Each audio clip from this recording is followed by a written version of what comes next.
If at any point during the presentation you would like to sign up to get a quote from Brent, who will be our StraightUp Solar project developer presenting today, you can go to that link and fill out a form and get a free customized solar quote from Brent.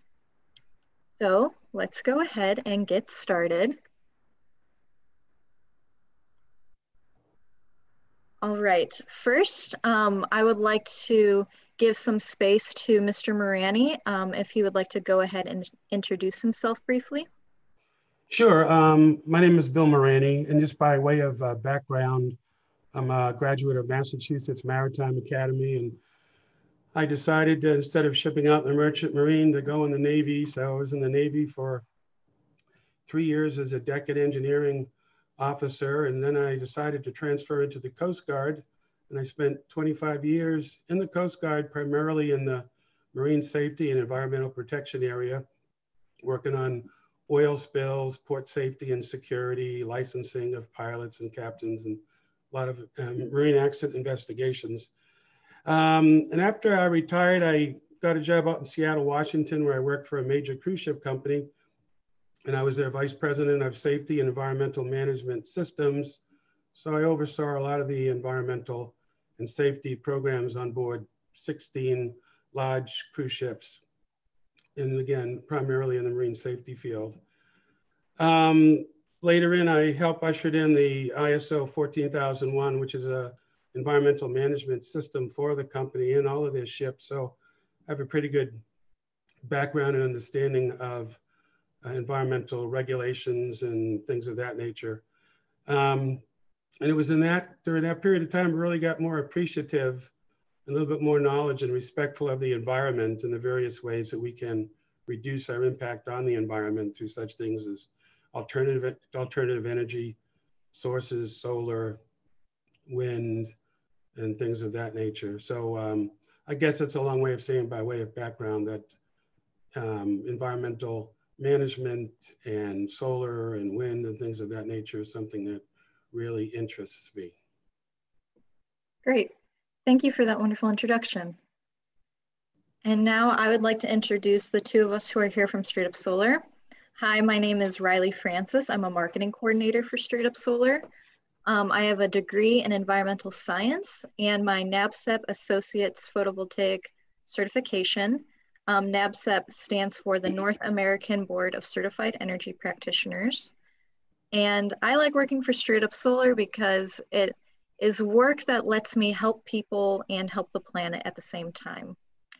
And also presenting here today, we have Senior Project Developer with StraightUp Solar, Brent Ritzel. Brent joined StraightUp Solar in 2015 as a project developer. And since then, he has worked tirelessly to bring 193 solar systems and 4.6 megawatts of clean energy to the Southern Illinois grid. So we are very lucky to have Brent here today. Thanks so much. A little bit about StraightUp Solar. We were founded in 2006 and we serve Illinois and Missouri. We've had over 1,400 installations to date. We are part of the Amicus Solar Cooperative and we're a certified B Corporation. We have over 75 employees with over 40% having their North American Board of Certified Energy Practitioners certification. We are a REC premium installer for REC modules, a Tesla Powerwall installer, and a Generac battery installer. And as well, we have a 10-year workmanship and production warranty. And our vision is to care for others by creating a path for clean energy and a sustainable economy that honors our values and everyone's healthy, shared future. Something really important about StraightUp Solar is that we are a certified B Corporation. And what that means is StraightUp Solar works continuously to track data and report on the sustainability of our business for our workers, if we're being socially sustainable, and if we are being environmentally sustainable as well. And every day, StraightUp Solar is striving to make our business the best it can be for people and the planet. All right, and we have a set of clear values These clear values are community first, lead the solar tribe, educate the solar lesson, advocate for smart solar policy, respect for people and planet, and excellence in all we do. All right, and now that we've introduced StraightUp Solar and introduced ourselves, let's go ahead and get started on the educational part of the presentation. So these are the topics that will be covered. We're gonna go over Solar 101, the environmental impacts of solar, your solar array equipment options, solar plus battery storage, incentives, residential financing, and then we'll be taking a look at the Morani solar array and the technical aspects of that. Then we'll be doing a virtual tour of the Morani array. And we will conclude with how you can get started on your own solar project. So at this point, I'll go ahead and turn it over to our senior project developer from StraightUp Solar who's with us today, Brent. Go ahead and take it away. Awesome. Thank you so much, Riley. I guess we're going to start off with the Solar 101 just to make sure that we're all on the same page regarding how solar works. Step one, of course, is that photons make the 93 million mile journey from the sun and strike the solar panels, which excites the electrons into silicon atoms into solar panels. And that causes the electrons to process as direct current or DC energy, as it's often known as. Now, that will travel via conduit to the inverter. Now, in some cases, the inverter is going to be separated from the panels. From today's example, Bill utilizes microinverters, so those inverters are actually underneath each individual panel. But in the model shown here, this is a string inverter, and so the direct current will travel via conduit to the inverter, and the inverter is both the heart and the brain of the solar system. One thing, of course, it inverts that direct current into alternating current, but also it seamlessly manages where you're pulling your energy from in your home, whether from the grid or from the sun. An important thing to keep in mind about solar is your house, your property has first dibs on all the energy produced. And that really kind of takes us to the next slide, that the solar is going to power everything that you have going on in your home at any given point. And then, but on a sunny day, especially in the summer, your system will generally be overproducing. And that excess solar energy is sent back to the grid after it travels through your electrical service. If it's not needed, then it will travel back to the grid ultimately through your meter. And I guess that's number 4 there. It actually is what it's showing there. It travels through the meter, and you know, on a high production day where you're producing more than you need, that the meter will spin backwards, and then that energy will get sent back to the grid. And then depending on the utility, utilities approach this in different ways. They give you different types of credit for that energy that's sent to the grid. If you're on Ameren, Illinois, or Egyptian Electric, you'll be getting full retail net metering, as we call it. It's a 1-for-1. You send them a kilowatt hour during the day. They send you one back at night. I like to refer to these utilities as 100% efficient batteries, because that's basically how they function. Meanwhile, some utilities will only give you wholesale credit for any of that surplus energy that's sent to the grid. And a number of rural cooperatives have that type of policy. Southern Illinois Electric Cooperative, Southeastern Illinois Electric Cooperative, Southwestern Illinois Electric Cooperative, all have that policy that we don't necessarily refer to as net metering. We refer to it more as adjusted cost metering, where they're basically paying you wholesale for any energy you send their way. Basically, they treat you the same way as they treat a coal plant that sends them energy. They're going to pay you about 3.6 cents a piece. And so that's how some of the variances in terms of the utility and how they manage any excess energy that's sent to them.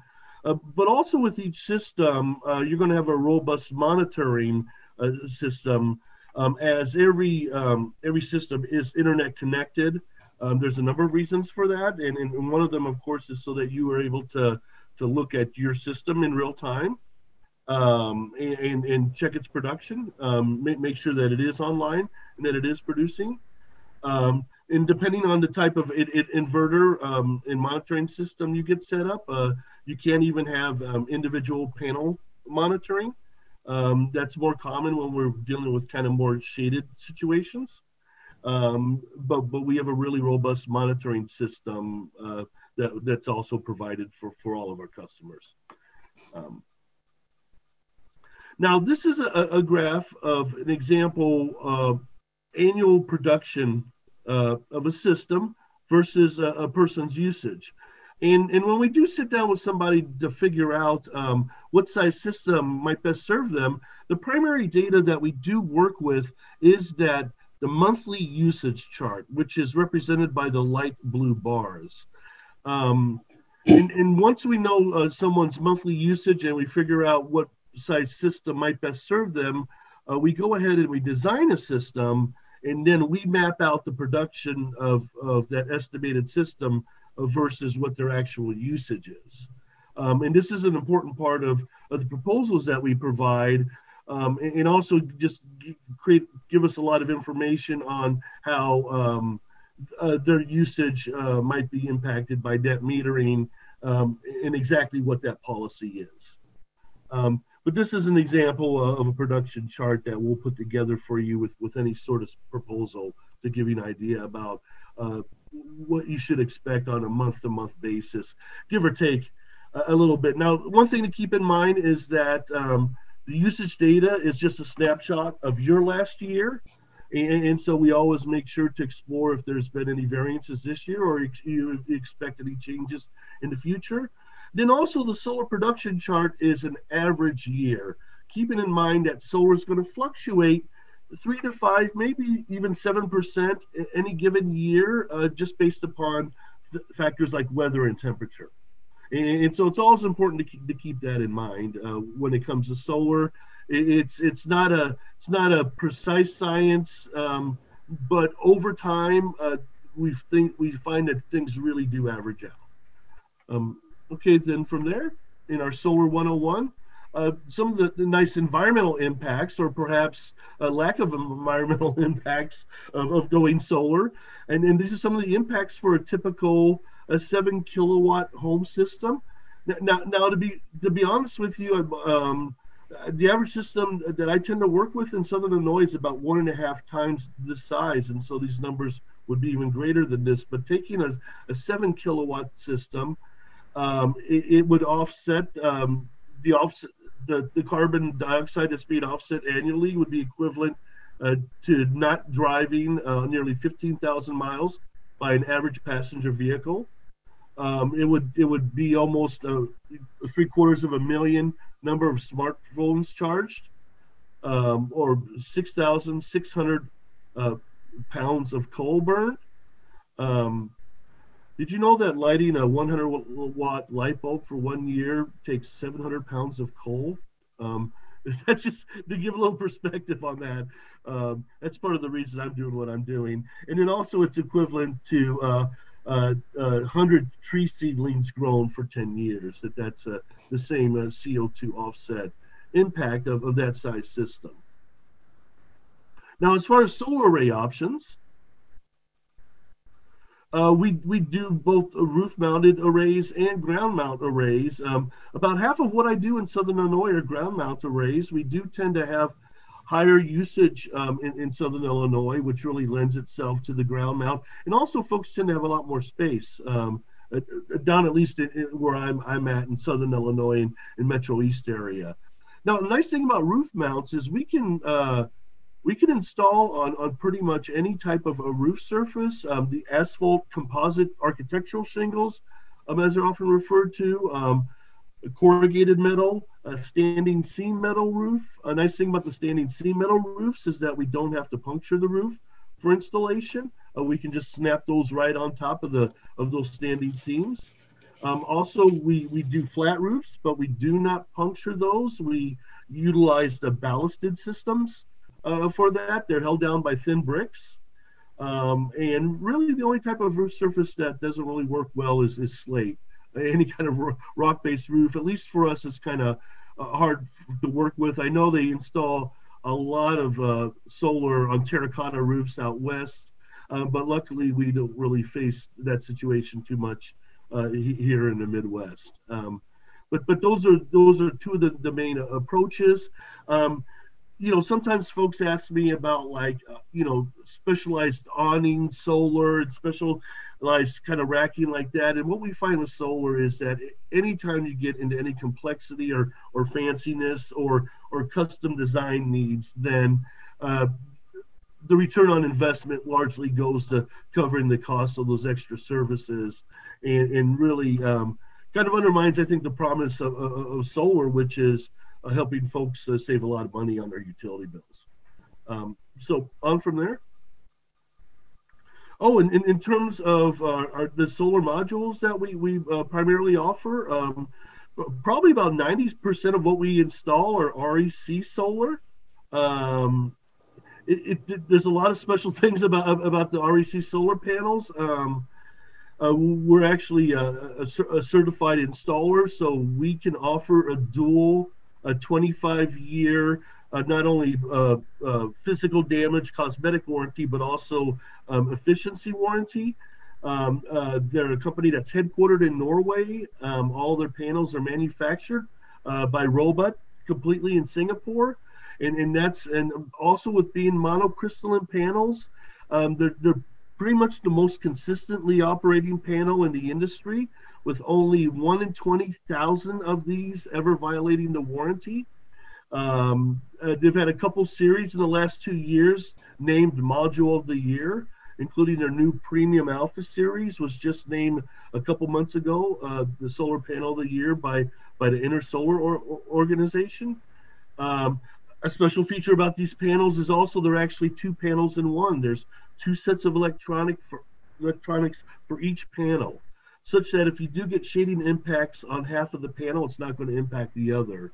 Then also we have another one of really the top 3 panels that we offer is LG panels. It's a very well known quantity. Most people, I'm actually looking at an LG monitor right here, and so that's a much more familiar brand name. Now they come in a little bit more of a cost premium, but I know some folks like to go with these panels, and we do offer those too. And as far as inverters, I would say generally there's about 4 different inverter types that we work with. One is a string inverter. A couple of the major brands that we work with in regards to string inverters, we'd worked with SMA in the past, and now we're focused on working on with Fronius and also SolarEdge. Which I think officially a SolarEdge is a string inverter, but kind of it's always enhanced with the use of optimizers run into each of the individual panels, and so that allows for module level monitoring. Also, it really helps with shade mitigation. When you have the individual module control, you're going to have a lot higher performing system when there are shading impacts. And so if there are shading impacts, we would tend not to use like a Fronius a type of inverter. Those work great, especially like in farming ground mounts where there's no shade to be found for miles around. And so then another type of inverter that we find ourselves working with more and more, and actually Bill's situation was the first time I'd ever worked with these in-phase microinverters. So I like to thank Bill for that opportunity. I've gone on to sell a whole bunch of more systems with Enphase, and Enphase approaches things where they actually it's a microinverter for each individual panel.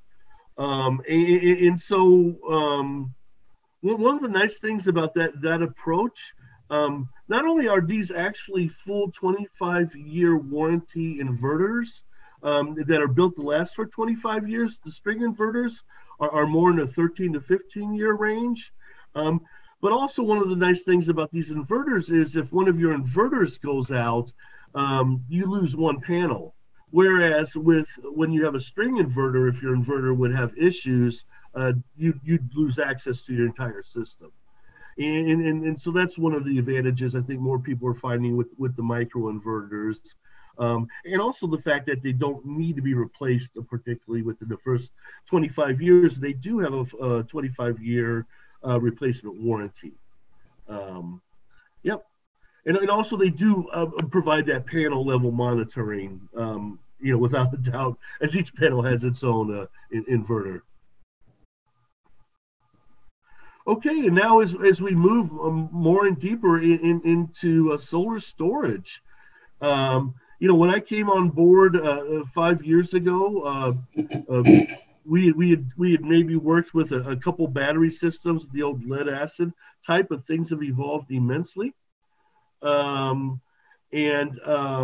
we now are my apologies.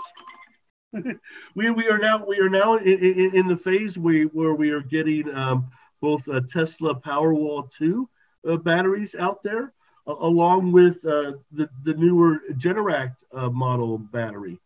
Now, as a lot of folks know, Generac has been installing generators for decades. They actually have a couple million of them out there. And they recently bought out another major battery company, Pika. That was a company that we had worked with before, but they bought them out, and now they've developed their own line of battery systems.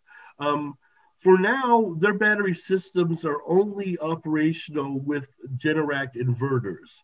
And so for the moment, we cannot add a Generac battery system to a currently existing solar system. However, they did promise us that they are working on that functionality, and hopefully we'll have it launched, they said, within the next few months. Because they also wanted to be sure that folks would be able to use their Generac batteries with the Enphase systems too. Now Tesla Powerwalls are a battery that can be added onto a system that's already existing. Some of the reasons for going with the battery is it's not only for backup power, thinking of it as like a long-term insurance policy, if the grid would either go out either short-term or long-term. But one thing that's important to keep in mind is that when you have a solar system with just a regular inverter that's grid connected, if the grid goes down, you're going to lose access to your solar system. Every inverter on planet Earth cuts you off from the grid when the grid goes down. And the reason for that is because they don't want, when the grid goes back on, they don't want your solar system to backfeed onto their lines and potentially electrocute any lineman. And that's why we've had an incredible safety history throughout the history of solar in terms of just linemen not being injured or killed due to solar being out there and grid attached. So there's a lot of good redundant systems which keep that from happening. Unfortunately, one of the byproducts of that is the fact that when the grid goes down, you don't have access to your solar. And of course, for solar owners, that's the time that they want it the most. And so that's even that kind of basic reason is another reason that we see that folks are going to batteries, just because they do always not only want to have access, to their electricity, but have to. In Southern Illinois, there's a number of folks that have wells that are dependent upon electricity to have access to even their water. And so we see a lot of people moving towards batteries for those reasons. And then, of course, also it's the added advantage of if the grid goes down, you're able to capture your excess solar energy during the day so that you can still have energy at night and power your house at night. And then also for people that do live in utilities that have kind of more challenging solar policies, as I would say, the ones that only give you wholesale credit for solar. There's actually an economic advantage to having batteries, because instead of letting the utility operate as a 30% efficient battery, which is basically what they are doing when they give you wholesale credit, that you can capture those extra kilowatt hours yourself and use them from your own system at night, kind of really recapturing the full retail value of those kilowatt hours. And so those are kind of three of the reasons that folks go with battery systems. The third kind of being unique to folks that have more challenging policies. But even for folks in Egyptian Electric and Ameren, Illinois, as we know, as more people go solar policies are going to be shifting, and they are going to be shifting away from net metering. Ameren just made an attempt to do that. They got pushed back by a couple more years, but it's just something that's important to keep in mind, that ultimately within a few years, there really won't be, at least as if things continue as trending, there won't necessarily be net metering. Now, this is not to say folks who already have gone solar are grandfathered in when these policies change. Just FYI and we actually got this added to the Egyptian Electric policy specifically to guarantee the grandfathering in of anybody who's gone solar, with the net metered policy, should it change. Okay, so that kind of covers battery backup. So now in regards to incentives, as far as the federal tax credit, the tax credit in 2020 is at 26%. Of course, we're already for residential installing into 2021. And so in regards to residential, we're at the 22% federal tax credit level. Now, commercial folks still can go solar this year and get the 26% federal tax credit. There's a safe harbor policy that allows businesses to go solar basically up through the end of the year, with only needing to provide like 5% down in order to qualify for that. So that's kind of something important to keep in mind. But for residential, we're already at the 22% level. And if the laws remain as they are, the tax credit's going to become 0% for residential in 2020, but it's going to continue at 10% for commercial from there on out. So that's important to keep in mind. It is scheduled to continue for commercial, but just at a 10% level. Now, of course, in regards to the federal investment tax credit, you need to have a tax appetite or a tax burden in order to take the credit. Basically, that means that you had to pay in taxes during the year in order to take the credit against that. And again, if you do owe the federal government money at the end of the year, that should wipe out that. And then the remaining credit would be in the form of a refund against taxes that you paid in during the year. Now, as far as what the federal investment tax credit covers, it covers the complete retail cost of the installation. And that includes any electrical work that you need done in relation to that. That can all be subsumed underneath that. And then also kind of the one variable would be any roof reinforcement if needed to support the solar panels. Now, we don't interpret that as a roof replacement. And I think that can be a challenging and too liberal of a position to take with the IRS. When it comes to roof reinforcement, I think what we're really talking about is reinforcing the infrastructure, especially if it's a rafter type system, if it needs more bracing, perhaps. But the bottom line is ultimately, this is some decision you and your tax person or accountant will have to reach in terms of what you feel comfortable with. But generally speaking, we always encourage people to err on the side of conservative claims in regard to federal tax credits. And of course, the home must be owned by the taxpayer to take advantage of the federal investment tax credit. And it could be investment properties or second residences too. It just has to be owned by the taxpayer in order to take advantage of that.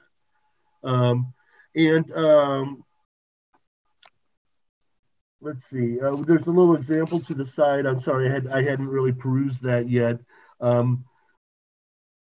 But basically, it's showing a person that has $10,000 of tax liability, a $5,200 tax credit, and so that would work against their tax liability, and so their new tax liability would be $4,800. And so that kind of shows you kind of where that credit would come from. You know, it's a one-to-one reduction in the cost. It's not a deduction. It's actually it's a credit that works against the bottom line taxes that you owe. So then onward from there, another incredibly important incentive is the Illinois Solar Renewable Energy Credit. We refer to those as the SRECs. Basically, this is a production-related incentive. You're basically paid a specific amount for every 1,000 kilowatt hours that your system is projected to produce over the next 15 years. And so this is a new wrinkle with the new incentive program, where we're actually, our projections, our estimates of your production are incredibly important. It determines what your return on investment are, but then also it does determine kind of what you're responsible for producing over the next 15 years. And that's why we work to be very conservative with these estimates and make sure that folks aren't having a greater burden than they're meant to have in terms of what their system is supposed to produce. Now, when it comes to smaller systems, 10 kilowatts AC inverter size or less, 90 to 95% of those SREC payments flow back to you within the first year. For systems larger than that, it's over a 5-year payment period that payment takes place. And in terms of overall cost of system, like given the example there, the average SREC payment was about $10,000, and that's with an average system cost of about $30,000. And so what we are finding with the Illinois incentive is, it generally speaking, it covers about 30 to 40% of the cost of the system. And so when you add that with the federal tax credit, now one thing I want to note is the federal tax credit does also apply to battery systems too. But you can see when you add those two incentives together, how folks are getting, 3/5 or even 3/4 of their, or 2/3 of their money back, even within the first year by going solar. So then also Ameren, Missouri has a solar rebate. That last rebate, of course, was referring to Illinois as a whole. Any member of any of the 71 Illinois utilities can participate in that program. Now, when it comes to Missouri, only Ameren, Missouri has a solar rebate program. And through December 31st, 2023, the rebate is $250 per kilowatt. And so your average size system is going to get about $1,700, maybe a couple $1,000 back on average, out of a cost probably in a $25,000 to $30,000 range. Now, Ameren, Missouri has a maximum size residential of 25 kilowatts, and that usually serves most people's needs, and 150 kilowatts as far as commercial. That's pretty small as far as commercial goes.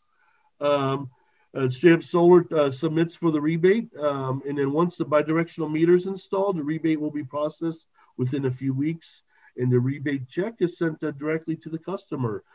Much like the Illinois program, that's all money that's mailed directly to you for the state incentive. Then onward from there, as far as residential financing options, a couple of years ago, we established with 4 of our solar partners the Clean Energy Credit Union. And this has been a game changer for us. 95% of the challenge of going solar is without a doubt the upfront cost. And so the Clean Energy Credit Union has created a loan program to greatly ameliorate this issue. It actually divides up the cost of going solar into the federal tax credit amount versus the remainder of the cost of the system. So there's a short-term low interest loan for 22% of the cost of the system, which is the federal tax credit amount. And then it has an 18-month term. There's no monthly payments for that. That's just due in one lump sum. But the idea is that you'll be getting your federal tax credit back about 6 months before that's due. And then also the long-term loan that also has a low interest rate. That can be for 12, 15, or 20 years. I tend to guide people to the 12-year loan, because the opportunity that you have once you get your Illinois incentive back, which is usually a check between $10 and $12 or $15,000, is you put this toward this loan, and you can cut that 12-year loan down to a 6-year term, or you could cut your monthly payments down, usually without a problem, below your monthly savings. And so it's really powerful in terms of helping people leverage someone else's money just for a year or two. That's all you need it for, in order to get the system paid back. And then we find that most systems generally will be paid back in 5 or 6 years when that loan is paid down. So that's been an exciting tool for us. Also, do we have any other financing options here?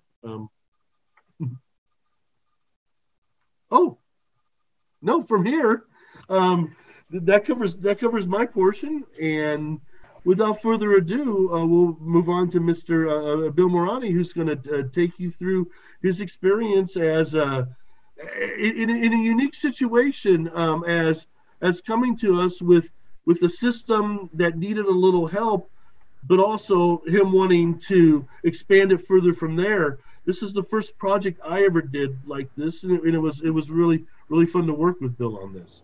So without further ado, Bill, take it away. Sure. I moved back into the St. Louis area. I actually live in Columbia, Illinois, back in 2013 after I left from Seattle. Had a new house built, and we tried to be as energy efficient as possible. We have a geothermal system put in. We used LED lights and, well insulated, etc. But we kind of wanted to take it to the next step. And so back in 2016, my wife and I attended a presentation by a energy company who I will not mention.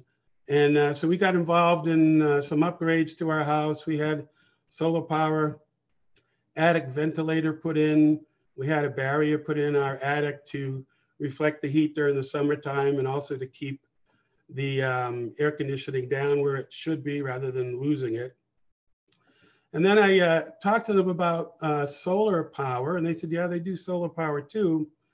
So they made a presentation. We were going to look at a smaller system, something that would provide maybe 30 to 35% of our electrical needs.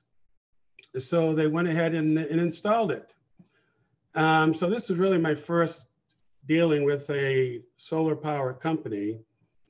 And I had a rude awakening. I had to track down all of the paperwork.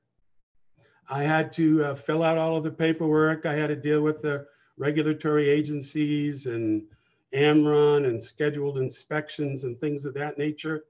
When it came time to installing the system, and if you're looking at the screen, my older system is the picture in the lower left-hand side. And they started to install it, and I says, is that what you use to support the structures? And they said, yeah, that's what's recommended. And basically it was like fence post material, and it wasn't the big fence posts, it was the smaller fence posts. They started to do the electrical work, and it drills a hole in the side of the foundation because we had to run the wire from that side of the house all the way to the other side of the house where my electrical panels were. They just drilled a hole and then stuck the wire through the hole, and no junction box or no protective barriers around it or anything. And I said, oh boy, this is interesting. And so that was my assumption as to how things went. It was finished, and I had problems since day one. It took about a couple of months before I finally was able to get energy from the solar panels into my electrical panel. They hired an outside contractor to come in to take a look, and they found out that they had wired something backwards. And that was something as simple as that, something you would think that they would have taken care of and would have checked themselves, but apparently they didn't. So needless to say, I wasn't impressed with their workmanship as well as their customer service, which was pretty much non-existent. So I had a number of problems throughout the years, and try to get them on the phone was difficult. Try to get them to come out to do some work was difficult, etc. So then around in 2019, I noticed one of my neighbors was having a open house, a solar open house. And I had taken a look at his solar panels from a distance. And I said, man, those things are massive and they look well constructed. I think this is a good opportunity for me to go over to talk to somebody who had some experience with a particular contractor and actually be able to see the workmanship.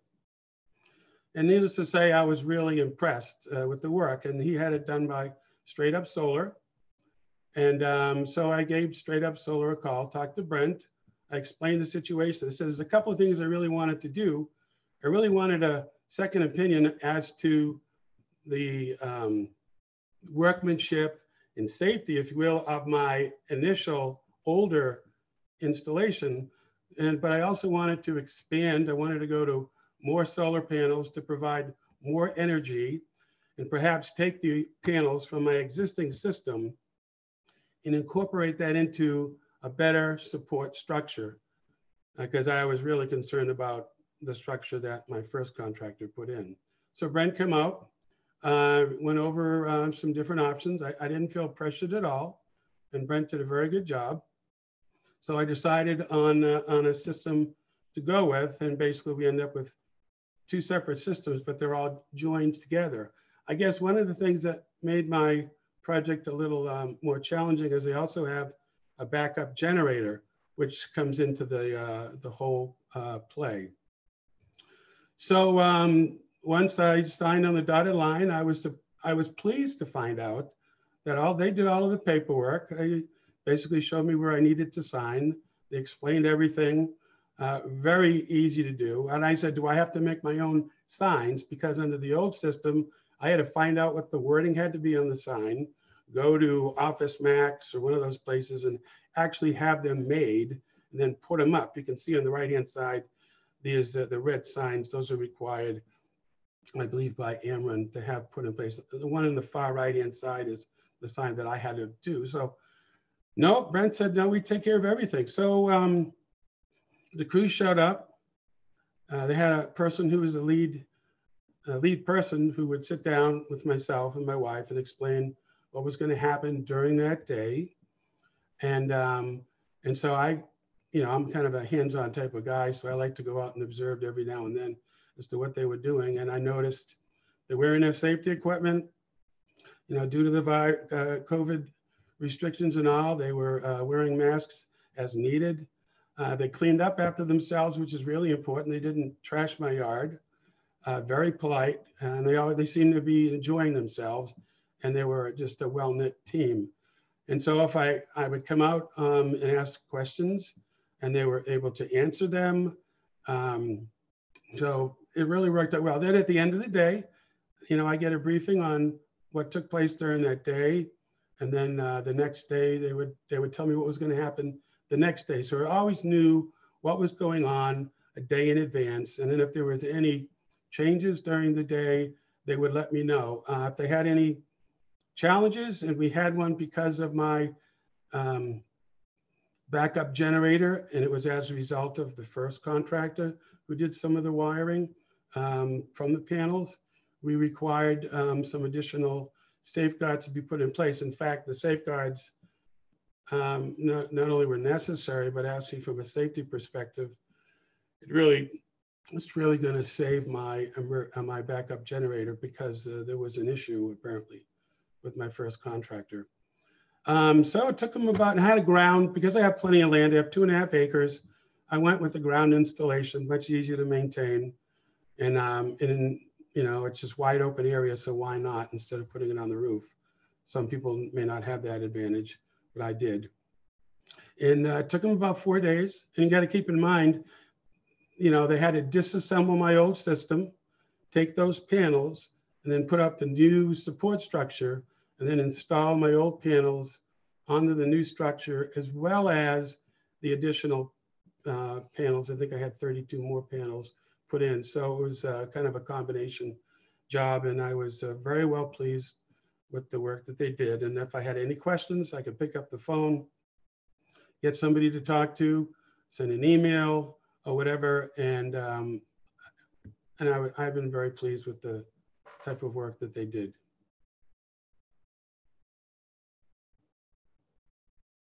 So, you know, one of my hobbies is videography and photography. And so I decided to take a picture. This is the pile driver that they used. And they went down, I don't know, 7, 8 feet or so into the soil. And then I go out several times during the day and take some photographs. I would stand in the same spot every time and take a photograph, maybe 2 or 3 a day. And later on, you'll see, I call it a poor man's time-lapse photography. All I did was join a whole bunch of different separate photographs together and put it on a timeline on my video editing program. And you can see the various stages in development for the installation.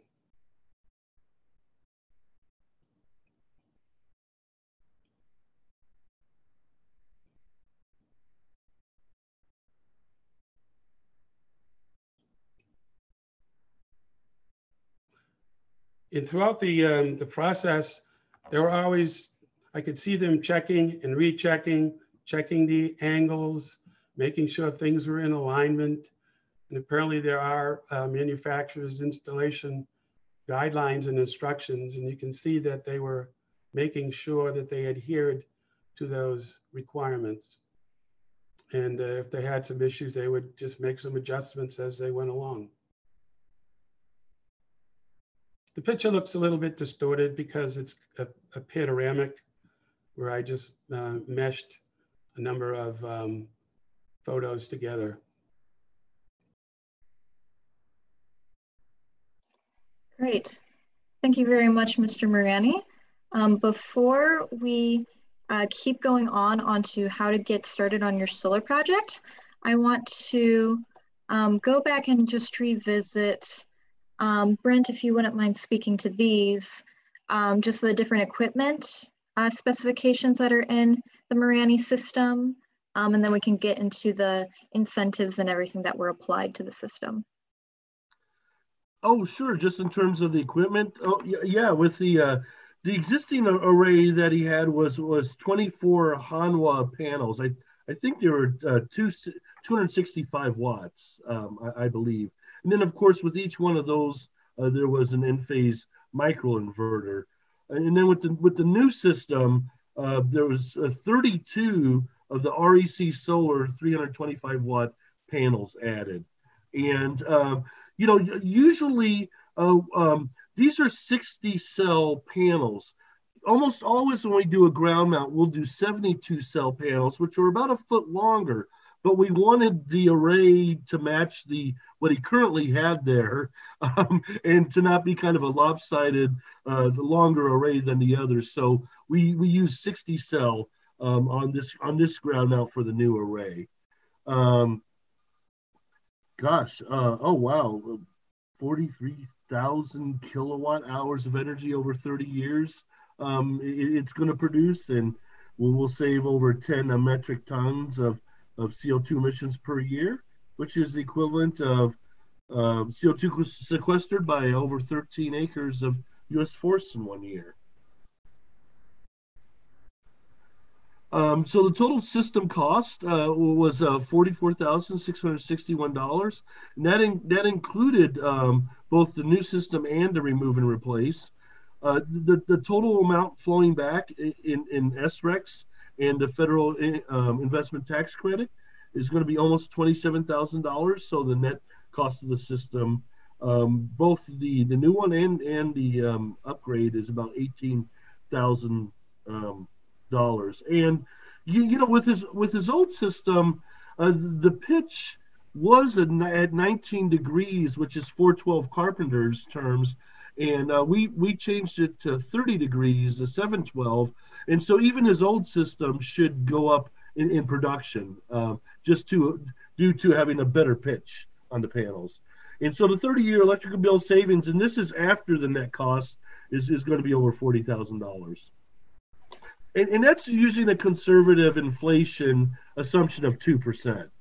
Now, we're pretty conservative. Historically, energy's inflated at 5%, but we just use a 2% inflation assumption, just so that's a number that you can pretty much bank on. If energy inflates at less than 2%, some kind of miracle is going to happen that we didn't foresee.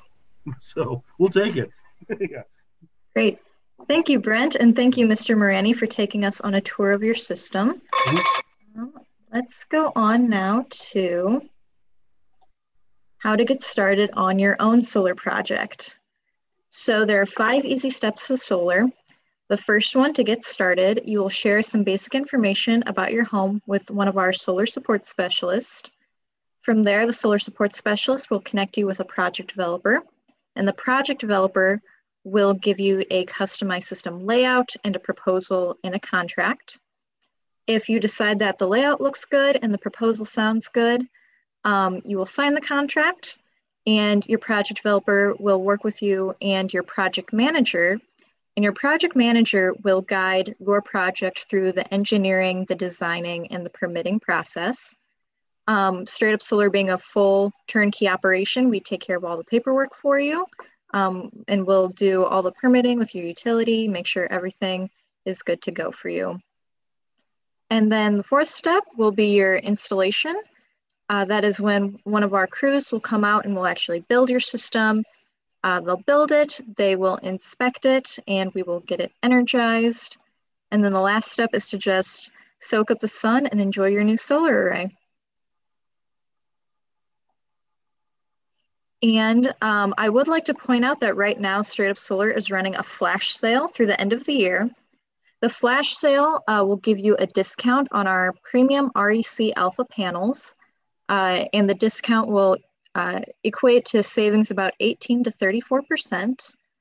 There are new low monthly payment options for financing with Clean Energy Credit Union. We are also offering our new Generac Power Cell batteries. Again, these are batteries that are only compatible with Generac inverters, but they are a new affordable option for solar-powered home battery backup.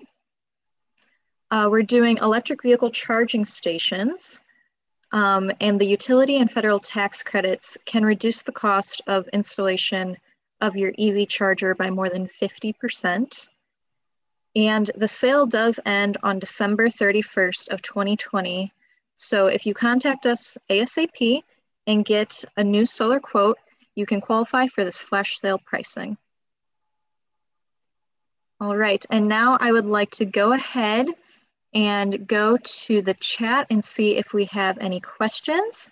I'm also dropping a link in the chat now if you want to sign up for some time to get a free solar quote from Brent. You can follow that link and go to that form, fill out a form, and we'll get you connected so you can get your free solar quote. Also, you can see we have Brent's contact information on here if you'd like to reach out to him directly.